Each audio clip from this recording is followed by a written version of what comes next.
अश्विनी बिद्रे हत्याकांड प्रकरणाचा निकाल आला आहे। मुख्य आरोपी अभय कुरुंदकरला जन्मठेपेची शिक्षा सुनावण्यात आली आहे। कुरुंदकर हा पोलीस दलातील वरिष्ठ अधिकारी होता। त्याने त्याच्या अनुभवाचा फायदा घेत हे प्रकरण कमकुवत करण्याचा प्रयत्न केला होता। कुरुंदकर बरोबर 6 आरोपी कुंदन भंडारी आणि फळणीकर या 2 आरोपींना 7 वर्षांची शिक्षा सुनावण्यात आली आहे।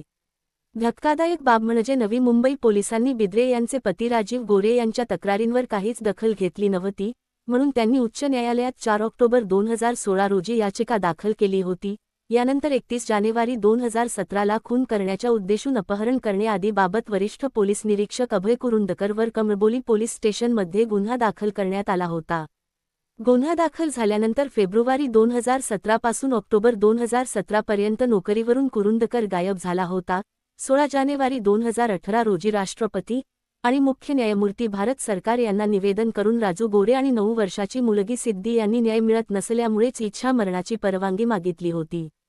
याची दखल राष्ट्रपतींनी घेत 25 जानेवारी 2018ला चीफ सेक्रेटरी महाराष्ट्र राज्य यांना या प्रकरणी लक्ष घालण्याचे निर्देश दिले होते।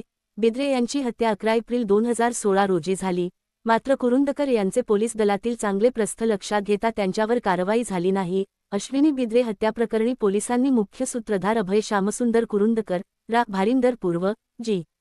ठाणे एकनाथ खडसे यांचा भाचा ज्ञानदेव दत्तात्रय पाटील उर्फ राजू पाटील, रा. तळवेल, ता. भुसावळ, जी. जळगाव कुरुंदकरचा कारचालक कुंदन भंडारी, कुरुंदकरचा बालपणीचा मित्र महेश फळणीकर, रा. आजरा या चौघांना अटक केली होती। फळणीकर याने हत्येची कबुली दिल्याने तपासाची गती वाढली होती। अश्विनी बिद्रे हत्याकांडाच्या निकालाकडे राज्यासह पोलीस दलाचे लक्ष लागले होते। पनवेल येथील सत्र न्यायाधीश कृ. प. पालदेवार यांनी खटल्याचा निकाल दिला। पोलीस अधिकारी अश्विनी बिद्रेचे अपहरण, हत्या, शरीराचे वुडकटरने तुकडे करून पुरावा नष्ट केल्याप्रकरणी न्यायालयाने अभय कुरुंदकरला दोषी ठरविले होते, तर साथीदार कुंदन भंडारी, महेश फाळणीकर या दोघांना पुरावे नष्ट केल्याप्रकरणी दोषी ठरविण्यात आले होते। या घटनेतील तपासात अक्षम्य दुर्लक्ष केल्याने कोर्टाने नवी मुंबई पोलीस दलातील तपास अधिकारी कोंडीराम पोपेरे, सुरवसे, तुषार जोशी, प्रकाश निलेवाड, सीपी हेमंत नगराळे यांच्यावर ठपका ठेवला।